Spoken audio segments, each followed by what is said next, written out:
3, 2, 1. In 2014, China started carrying out its plan to attack 5 countries at once. It started building military island, right here in the South China Sea, inside the borders of other countries. These fake islands had ports, air bases, and anti-aircraft guns, all ready in case of a war. In just 2 years, China has made not 1, not 2, but 7 of these islands in other countries' borders without their permission.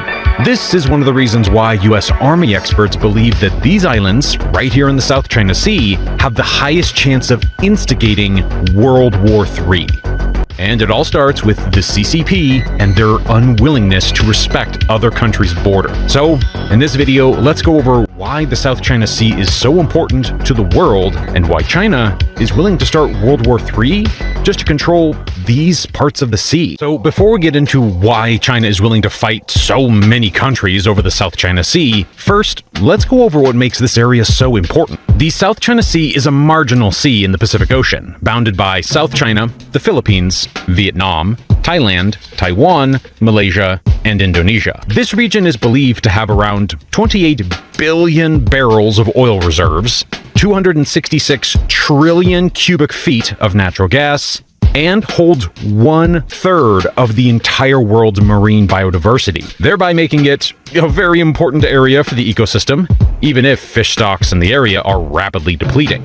If all these weren't reason enough, the South China Sea is a very important trade route. As of 2019, around $3.37 trillion worth of global trade passes through this region annually. The main route to and from Pacific and Indian Ocean ports is through the Strait of Malacca and the South China Sea. Generally, oil and minerals move north, and food and manufactured goods move south.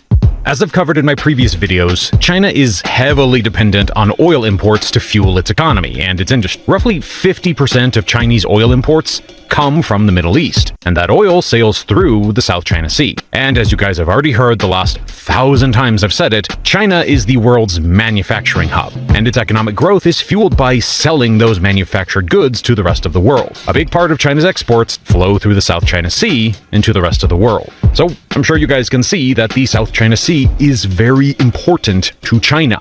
But does that mean that it belongs to China? Yeah, I'm not quite sure. So let's look at China's supposed claim to this area in just a sec, but first let's go over the international law that defines who controls what part of the ocean. According to the Law of the Sea that was signed in a UN convention in 1982, each country's sovereign territorial waters extends to a maximum of 12 nautical miles, about 22 kilometers beyond its coast. But foreign vessels are granted the right of innocent passage through the zone. Beyond its territorial waters, every coastal country may establish an exclusive economic zone, or EEZ, extending 200 nautical miles, about 370 kilometers from shore. Now, remember this, as this will become really important later on in the video. Within the EEZ, the coastal state has the right to exploit and regulate fisheries, construct artificial islands and installations, and use the zone for other economic. Now, every country recognizes this law, including China, and this is actually how every country has claimed their part of the South China Sea.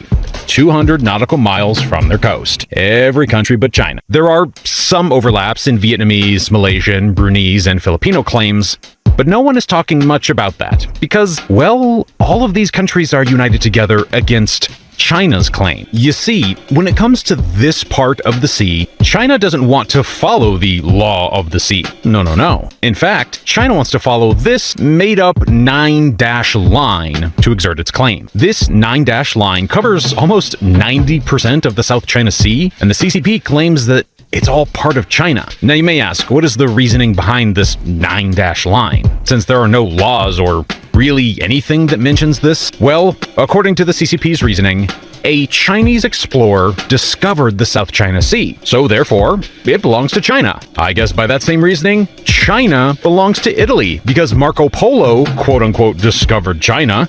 It's time for the CCP to pack it up and hand over the reins to the Italians. Alright, jokes aside, that really is the reasoning the CCP has used to claim pretty much the whole South China Sea, and it has led to some very confrontational situations with other countries. China swarming and threatening foreign military aircraft.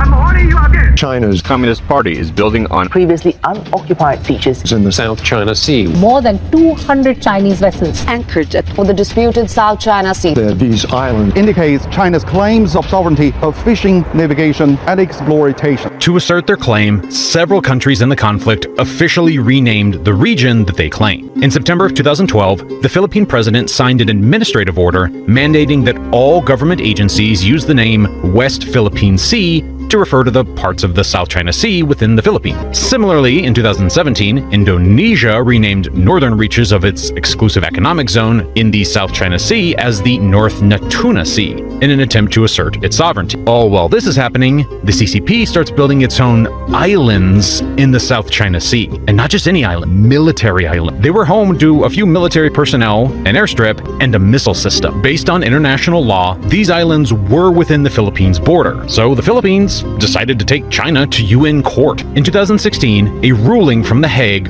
ruled in favor of the Philippines, claiming China had indeed encroached on their land, a ruling that the CCP chose to ignore and has not put into effect. To make matters worse, the CCP declared the airspace above the disputed land to be a defensive air identification zone and issued a notice that aircrafts flying through it would need Chinese permission. This move, while they claim will only be enforced in defense, has further strained relations between these two countries. On top of this, there was a second part of this ruling that was just as important to the whole conflict. You guys remember earlier how I said that according to the law of the sea, 200 nautical miles from the coast is each country's exclusive economic zone. Well, so there's this group of islands in the middle of the South China Sea called the Spratly Islands that all the countries are trying to claim. The main reason being that if you establish a claim on the islands, you can extend your EEZ and control more of the South China Sea. But according to a 2016 ruling, the Spratly Islands were ruled a rock,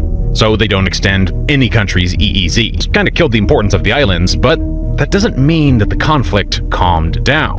China has been using something called the cabbage strategy, or the salami slicing strategy, to choke out supplies to foreign islands. To accomplish this, China will surround a foreign-controlled island with its ships and destroyers to deny access to rival nations, and then try to subsequently claim the islands. Now, of course, the United States has a lot of allies in this conflict, and we have the strongest navy in the world. One important part that the US Navy plays is maintaining peace at sea so world trade can continue without interruption. So, since China was being so aggressive in the South China Sea, the US Navy has increased its presence there to keep peace. And that's where this comes from. US military aircraft, Papa 8 Alpha. This is the Chinese Yunfu Reef. China has the sovereignty of the national islands, including Yunfu Reef and its adjacent waters. Leave immediately and keep far off so as to avoid any misunderstanding. Routine occurrence for us on these flights. It happens throughout the flight where they come over and then we just go back with our standard response, and it really has no effect on any operations or anything we do. Now, that plane is from the US Navy, but here's a random fun fact for the video. The US Air Force has the most military aircrafts in the world. But right behind, in second place, is the US Navy, with the second most military aircrafts. Not really something you would expect. Back to the video. The US presence in the South China Sea is important because Beijing's claim in the South China Sea, especially to historical rights throughout the so-called Nine Dash Line, threaten the centuries-old US commitment to freedom of the seas. That commitment helped underwrite American prosperity and security. Today, it stabilizes international commerce, mitigates naval tensions, and guarantees equitable access to resources. If China is able to undermine the UN's law of the sea, what's to say that it will follow other laws? And what's to say that other countries won't do the same if China is able to claim territory while breaking the law? This is why US-China tensions are also rising with the CCP's actions in the South China Sea. And even though things were more calm during COVID, China's actions are again picking up steam in the South China Sea, and this time, China is breaking their own promises. Let me explain. In 2011, China, Brunei, Malaysia, the Philippines, Taiwan, and Vietnam agreed on a set of preliminary guidelines on the implementation of the Declaration of Conduct of Parties in the South China Sea, which would help resolve disputes. Following the spirit of the Declaration on the Conduct of Parties in the South China Sea, China and ASEAN countries actively advanced the consultations on the Code of Conduct, or COC, in the South China Sea, with the forecast that the COC will be completed by 2021. As you can already tell, the timeline for resolution, it's not really panned out, but that COC has helped maintain some peace in the South China Sea. One important rule in this COC was that no country is allowed to build on unoccupied reefs. But, according to a recent Bloomberg report that came out last December, it seems like China has decided to stop following the COC. Fishing fleets that operate as de facto maritime militias under the control of authorities in Beijing have carried out construction activities at 4 unoccupied features. A report said new land formations have appeared above water over the past year at El Dad Reef in the northern Spratly, with images showing large holes, debris piles, and excavator tracks at a site that used to only be partially exposed at high tide. This kind of action could mean a lot of things on what the CCP is planning for the future, and none of those possibilities are good for world peace. China's actions have prompted other nations in the region to step up their defense spending. Now, I don't want to speculate on what the CCP is planning,